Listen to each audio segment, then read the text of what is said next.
All right, what's going on, everybody? Zombies here again, and today we're back with another Marble Snap video. So today we're checking out some day one decks for Echo, tonight's new card release. So Echo is a 1-cost 2-power that reads, after your opponent plays an ongoing card here, remove its abilities. So we finally get the Cosmo counter many people have been asking for a pretty long time now, and it's a pretty strong looking card.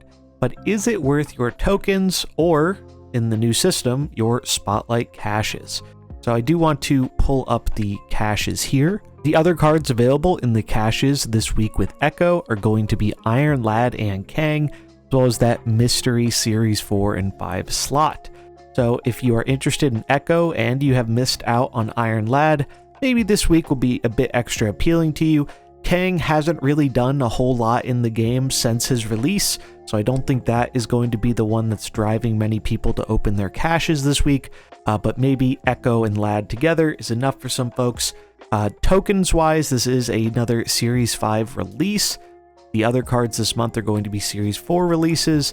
Personally, where I'm at with this card is I think it's powerful in the right meta, but I don't think the meta we have right now is that meta. Especially with all of the Killmonger going around trying to counter bounce. I think Echo is going to get caught in the crosshairs, and at the same time, ongoing isn't a huge part of the meta right now. There are definitely some ongoing decks, notably some Thanos ones that are gaining steam in the last few days, but it really isn't like there are a ton of dominant ongoing decks going around right now. So for that reason, I think Echo is going to be a pass for me. Even though I think it is a fairly strong card overall, I don't really feel like spending tokens or gambling my caches on it. However, if Echo does look appealing to you, or like previously mentioned, you're going for Lad and you happen to get Echo along the way, we have some day one decks here to check out, courtesy of Den. Article link in the description if you want to import the decks or just read up a little bit more about them. So let's take a look at some day one decks here for Echo. The first of which is a kind of forgotten about archetype a bit, and that is a Kazoo style deck with a Dracula and Big Things top end. So the main idea with this deck is we have a bunch of good cheap things to spam out in the early game, such as Ant-Man, Nebula, Iceman, Armor, Cosmo, just a lot of decent early game cards. We're also adding Jean Grey to this list since we do have a bunch of cheap things to fill up the Jean Grey lane. Also has really good synergy with Nebula, where if we can get Nebula down early, get Jean somewhere else, then Nebula likely has a better chance of getting her effect off each turn. Dracula can kind of win a lane on his own as we are able to play all of our cheap cards, so we can kind of guarantee that Dracula is going to hit one of our big targets in Red Skull or Destroyer. And worst case scenario, if we don't get the Dracula, we do have other ways of getting around these cards' downsides, such as Zero shutting them off, or Armor or Cosmo preventing the Destroyer from wiping our board. Another interesting direction we can take with Echo is going to be in a Thanos Valkyrie Control style deck. Valkyrie Control is an archetype that has a special place in my heart. I really enjoyed playing with Valkyrie when she first came out and trying to make it work, but her biggest problem forever basically has been that she can't deal with ongoing cards very effectively. So Echo seems like the perfect fit for Valkyrie, as it enables us to guarantee that our Valkyrie lane will not have to worry about any pesky ongoing effects, and Echo's cheap cost enables us to get her down with Valkyrie in the final turn of the game as a bit of a surprise.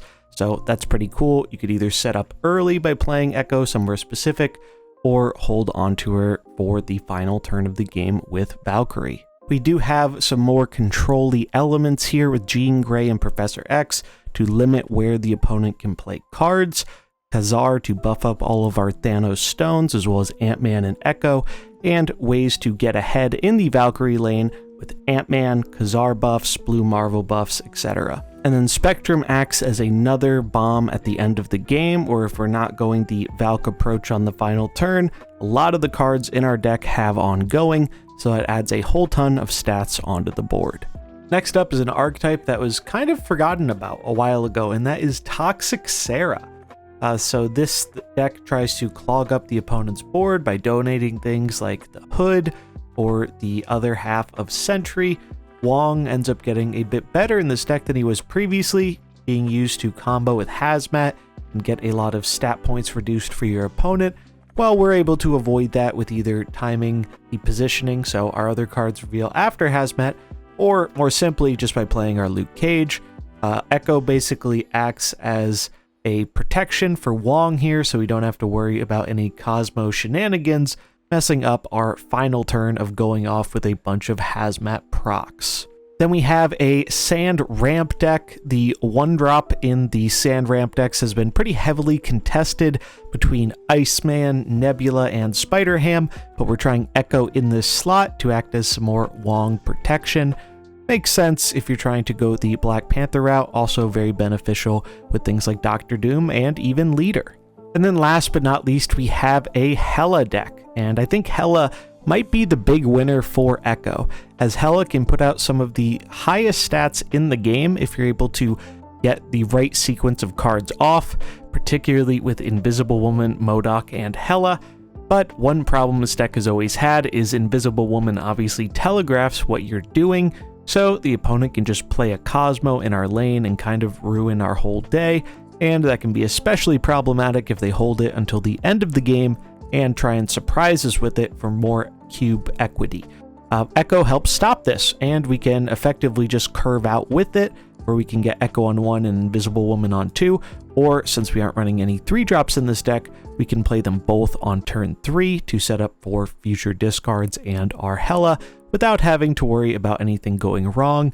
We're also running Magic in this list, so hopefully we get an extra turn, gives us a better chance at drawing Hela, as this deck leans very heavily on her. But that is going to wrap up our day 1 decks for Echo. Again, highly recommend checking out the article in the link in the description from Den if you want a little bit more information about these decks, or if you just want to easily import them into the game for yourself to use.